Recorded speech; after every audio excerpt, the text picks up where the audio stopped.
I now give the floor to the distinguished representative of Pakistan to introduce an address by the head of government.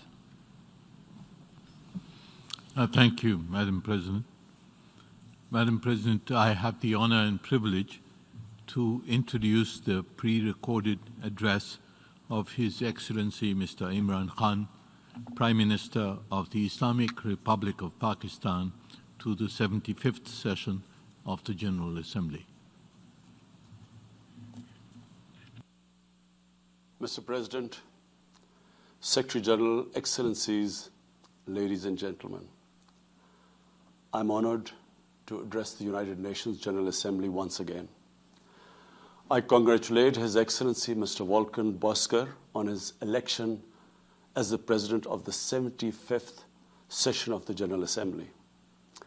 We also appreciate the skillful leadership of the outgoing President, His Excellency Tijani Mohammad Bande, especially during the COVID-19 crisis.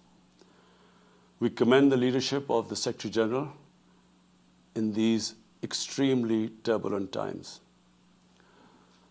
Mr. President, since my government assumed office, our consistent effort has been to fundamentally transform Pakistan. We envisage Naya Pakistan to be modeled on the principles of the state of Medina, established by a holy prophet, Muhammad sallallahu alaihi wasallam. A just and humane society where all government policies are directed at lifting our citizens out of poverty and creating a just and equitable dispensation. To achieve this goal, we need to have peace and stability. Thus, our foreign policy aims to have peace with our neighbors and settle disputes through dialogue.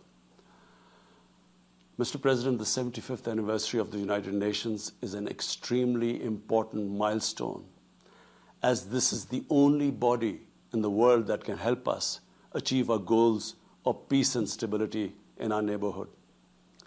This is also time for us to reflect whether, as the United Nations, we have been able to realize the promise we collectively made to our peoples. Today, the foundations of the world order, non-use of or threat of unilateral force, self-determination of peoples, the sovereign equality and territorial integrity of states, non-interference in their internal affairs, international cooperation. All these ideals are being systematically eroded. International agreements are being flouted and set aside. Renewed great power rivalries are leading to a new arms race. Conflicts are proliferating and intensifying. Military occupation, illegal annexations are suppressing the rights of human beings to self-determination. According to the respected professor Noam Chomsky, mankind is at even a greater risk than it was before the First and Second World Wars in the last century. And this is because of the threat, increased threat of nuclear war, climate change, and sadly the rise of authoritarian regimes. We must come together to prevent such a catastrophe. We believe that the driving force in international relations must be cooperation in accordance with the principles of international law and not confrontation and force. We all must emphatically reaffirm our support for multilateralism. Mr. President, the COVID-19 pandemic has illustrated the oneness of humanity. In our interconnected world, no one is safe unless everyone is safe. Locking down to control the pandemic has triggered the worst recession since the Great Recession in the last century. This has hit the poorest countries the hardest, as well as the poor in all the countries.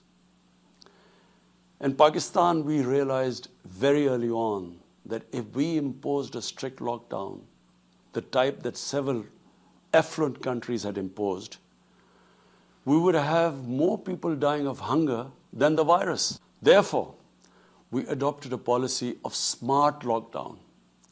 While concentrating on the hotspots, the virus hotspots, we opened up our agriculture sector immediately and then followed it up by the construction sector, which employed most of the people.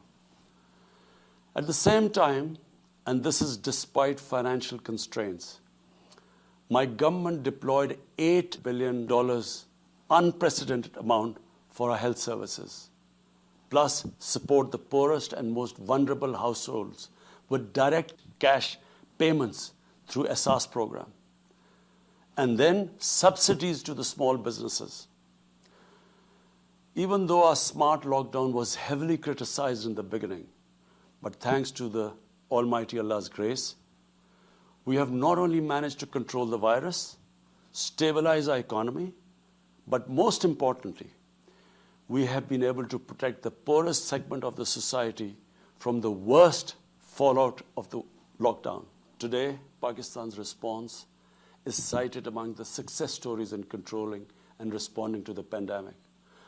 However, we are still not out of the woods, like no country is out of the woods today. But, Mr. President, it was obvious from the outset that developing countries would need fiscal space to respond to and recover from the COVID crisis. Debt relief is one of the best ways to create that fiscal space for developing countries. Therefore, in early April, I called for a global initiative on debt relief. We appreciate the G20's official debt suspension initiative and the emergency and rapid financing offered by the IMF, World Bank, Asian Development Bank, and UN agencies. This, however, is not going to be enough. The IMF has estimated that developing countries will need over $2.5 trillion to respond and recover from the crisis. The official debt suspension will need to be extended and expanded. Additional debt relief measures will also be needed. Development banks should ensure adequate financial inflows. Rich countries have generated over $10 trillion to finance their own response and recovery. They should support the creation of at least $500 billion in new special drawing rights for the developing world. Mr. President, in my address to the General Assembly last year, I had highlighted the tremendous damage that illicit financial flows from developing countries to rich countries and to offshore tax havens cause. This leads to the impoverishment of the developing nations. Money that could be used towards human development is siphoned off by corrupt elites. The loss of foreign exchange causes currency depreciation. That in turn leads to inflation and poverty. The quest for getting back these stolen resources is nearly impossible, given the cumbersome procedures. Moreover, the powerful money launderers have access to the best lawyers. And sadly, because they are the beneficiaries, there is a lack of political will in the rich countries to curb this criminal activity. Mr. President, if this phenomena is unaddressed, it will continue to accentuate the inequality between the rich and the poor nations, and eventually will spark off a bigger global crisis, a far bigger global crisis than the present migration issue poses. The rich states cannot hold forth on human rights and justice when they provide sanctuary to money launderers, to their looted wealth. There are robust anti-money laundering and anti-terror financing regimes. I call upon this Assembly to take the lead in efforts to build a global framework to stem the illicit financial flows and ensure speedy repatriation of stolen wealth. It is important to realize that the aid that flows from rich countries to the developing world is minuscule compared to the massive outflows by our corrupt elites. Mr. President, this year, I must again reiterate the threat posed to mankind due to climate change. Unprecedented fires in Australia, Siberia, California, Brazil, unprecedented floodings in various parts of the world, record temperatures, even in the Arctic Circle. This should make all of us worried for our future generations. Commitments made through the Paris agreements must be fulfilled. In particular, the commitment to mobilize $100 billion annually as climate finance. Pakistan's contribution to carbon emissions is minimal, but it is one of those countries most affected by climate change. Yet, we have decided to take the lead as we consider addressing climate change a universal responsibility. We have launched an extremely ambitious program to plant 10 billion trees in the next 3 years as a contribution to mitigating the effects of climate change. Mr. President, the pandemic was an opportunity to bring humanity together. Unfortunately, it has instead fanned nationalism, increased global tensions, and given rise to racial and religious hatred and violence against vulnerable minorities in several places. These trends have also accentuated Islamophobia. Muslims continue to be targeted with impunity in many countries. Our shrines are being destroyed. Our Prophet Muhammad ﷺ insulted, the Holy Quran burnt. And all this in the name of freedom of speech. Incidents in Europe, including republication of blasphemous sketches by Charlie Hebdo, are recent examples. We stress that willful provocations and incitement to hate and violence must be universally outlawed. This assembly should declare an international day to combat Islamophobia and build a coalition to fight the scourge that splits humanity. Mr. President, the one country in the world today where I'm sad to say the state sponsors Islamophobia, and that is India. The reason behind this is the RSS ideology that unfortunately rules India today. This extremist ideology was founded in the 1920s. The RSS founding fathers were inspired by the Nazis, and they adopted their concepts of racial purity and supremacy. While the Nazis' hate was directed at the Jews, the RSS directs it towards the Muslims and to a lesser extent, the Christians. They believe that India is exclusively for Hindus and others are not equal citizens. The secularism of Gandhi and Nehru has been replaced by the dream of creating a Hindu Rashtra by subjugating, even cleansing, India's 200 million Muslims and other minorities. In 1992, the RSS destroyed the Babri Masjid. In 2002, some 2,000 Muslims were slaughtered in Gujarat, and this was under the watch of Chief Minister Modi. In 2007, over 50 Muslims were burnt alive by RSS arsonists aboard the Samjhauta Express train. In Assam, around 2 million Muslims face the prospects of being arbitrarily stripped of their nationality through the adoption of discriminatory laws. There are reports of large concentration camps being filled by Muslim Indian citizens. Muslims were falsely blamed, vilified, and victimized for spreading the coronavirus.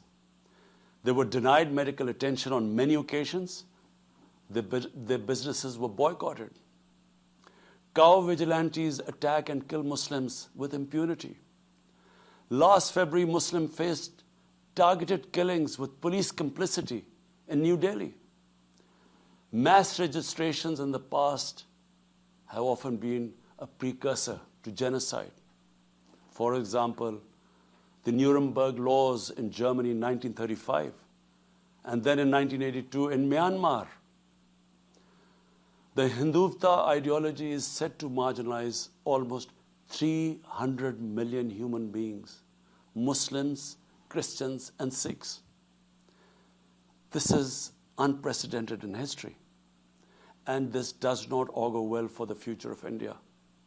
As we all know, that marginalization of human beings leads to their radicalization. Mr. President, for over 72 years, India has illegally occupied Jammu and Kashmir against the wishes of the Kashmiri people and in blatant violation of the resolutions of the Security Council and indeed its own commitments to the people of Kashmir. On 5th August last year, India illegally and unilaterally sought to change the status of the occupied territories and deployed additional troops, bringing the total number to 900,000, to impose a military siege on 8 million Kashmiris. All Kashmiri political leaders were incarcerated. About 13,000 Kashmiri youth were abducted and thousands tortured. A complete curfew was imposed, accompanied by a total communications blackout.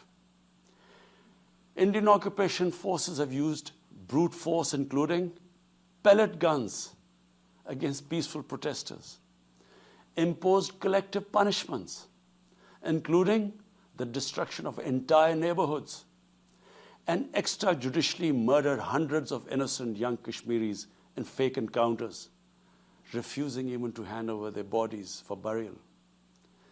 The Kashmiri media and those daring to raise their voice are being systematically harassed and intimidated through the use of draconian laws.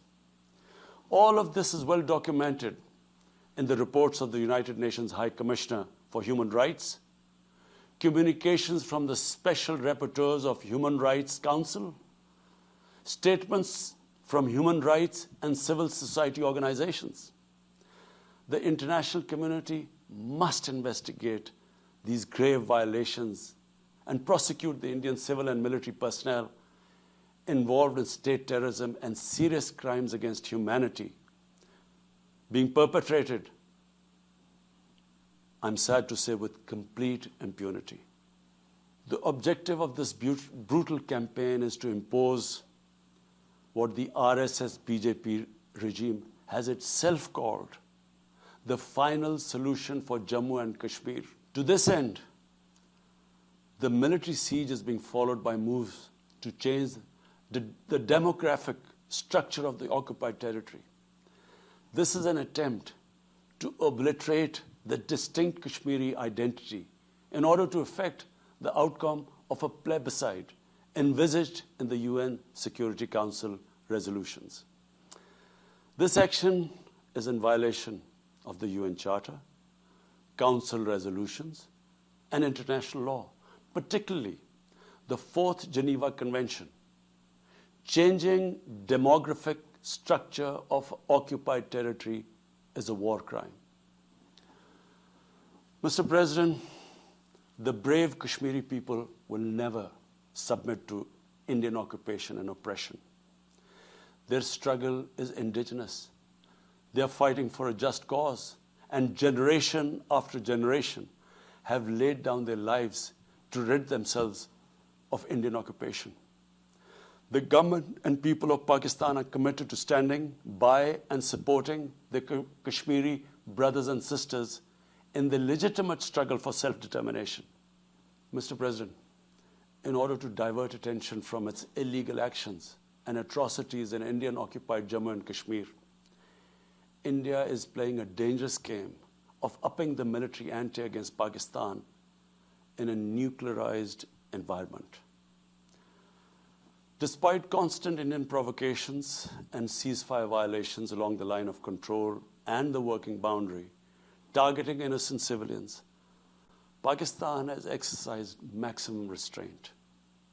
We have consistently sensitized the world community about a false flag operation and another ill-conceived misadventure by India. My parents, Mr. President, were born in the colonial India, and I was the first generation that grew up in an independent Pakistan. I want to make it clear that any attempt by the fascist, totalitarian, RSS-led Indian government to aggress against Pakistan will be met by a nation that will fight for its freedom to the end. Mr. President, there will be no durable peace and stability in South Asia until the Jammu and Kashmir dispute is resolved on the basis of international legitimacy. Kashmir has been rightly described as a nuclear flashpoint. The Security Council must prevent a disaster conflict and secure the implementation of its own resolutions, as it did in the case of East Timor. The Council has considered the situation in Jammu and Kashmir 3 times in the past year. It must take appropriate enforcement actions. It must also take steps to protect the Kashmiris from an impending genocide by India. Pakistan has always called for a peaceful solution. To this end, India must ascend. To reach this end, India must ascend the measures it has instituted since 5th August 2019, end its military siege and other gross human rights violations, and agree to resolve the Jammu and Kashmir dispute in accordance with the relevant UN Security Council resolutions, and of course, the wishes of the people of Kashmir. Mr. President, Pakistan's desire for peace in our region is also manifest in our efforts to promote a political solution in Afghanistan. I have consistently maintained over the past 2 decades that there is no military solution to the conflict in Afghanistan. The only way forward was and is a political settlement, which involves the full spectrum of Afghanistan's political actors. Pakistan fully facilitated the process that culminated in the US-Taliban peace agreement on 29 February 2020. Pakistan is deeply gratified that it has fulfilled its part of the responsibility. The Afghan leaders must now seize this historic opportunity to achieve reconciliation and restore peace in the war-torn country. Through the intra-Afghan negotiations that commenced on 12th of September, they must work out an inclusive, broad-based, and comprehensive political settlement. The process must be Afghan-led and Afghan-owned, and without any interference or outside influence. Early return of Afghan refugees must be part of this political solution. After almost 2 decades of war, it is imperative not to allow spoilers within and outside Afghanistan to subvert the peace process. Peace and stability in Afghanistan will open new opportunities for development and regional connectivity. Mr. President, Palestine remains a festering wound. A just and lasting settlement is indispensable for the Middle East and actually the world. Illegal annexations of Palestinian territory, the building of illegal settlements, and the imposition of inhuman living conditions on the Palestinian people, especially in Gaza, cannot bring peace to a troubled region. Pakistan continues to support a 2-state solution in line with the UN General Assembly and Security Council resolutions within the international agreed parameters, and they are pre-1967 borders, and Al-Quds, Al-Sharif as the capital of a united contiguous and independent Palestinian state. Mr. President, the United Nations remains the best legitimate avenue for collective action in managing international conflicts, fostering peace and security, promoting equitable development, and addressing global problems. I urge the Secretary General to take the lead in preventing global conflicts. He should convene summit-level meetings to address regional hotspots and resolve outstanding disputes. The United Nations should be made fully responsive to the challenges of our times. A comprehensive reform of the United Nations, including the Security Council, is essential to promote greater democracy, accountability, transparency, and efficiency. Pakistan will continue to participate actively in this process and endeavor with other member states to build a world where conflict is outlawed and equitable prosperity for all pursued in conditions of peace and security. I thank you.